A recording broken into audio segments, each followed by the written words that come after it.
இன்றைக்கி நம்ம மாங்காய் சாதம் செஞ்சிடலாம். அதுக்கு சாதத்தை நல்லா உதிரியாக ரெடி பண்ணி வச்சுருக்கேன். 2 மாங்காவை நம்ம இப்போ துருவி எடுத்துக்கலாம்.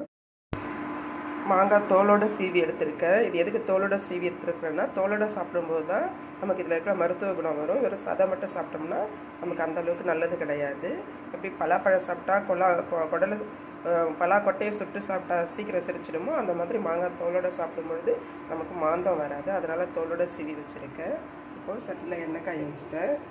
இதில் கடலப்பருப்பு, சீரகம், கருவேப்பிலை இது எல்லாத்தையும் அதில் போட்டுக்கலாம். உங்கள்கிட்ட முந்திரி பருப்பு இருந்ததுன்னா முந்திரி பருப்பும் போட்டுக்கலாம். என்கிட்ட முந்திரி பருப்பு இல்லை, அதனால நான் இதை மட்டும் போட்டிருக்கேன். இது கடலப்பருப்பு பொரிஞ்சதும் மஞ்சத்தூள், பெருங்காயத்தூள் போட்டுக்கலாம். மஞ்சத்தூள், பெருங்காயத்தூள் போட்டு கிண்டிட்டேன். இப்போது மாங்காவை கொட்டி கிண்டிடலாம்.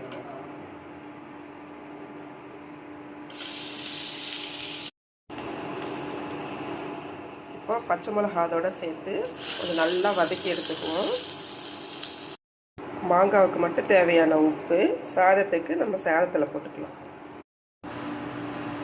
இப்போது சாதத்துக்கு தேவையான அளவு சாதத்தில் போட்டுடலாம்.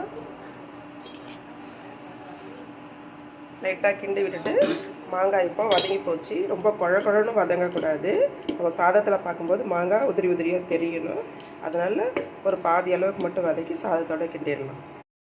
இப்போ மாங்காய் சாதம் ரெடி ஆயிடுச்சு. வாங்க சாப்பிட்லாம்.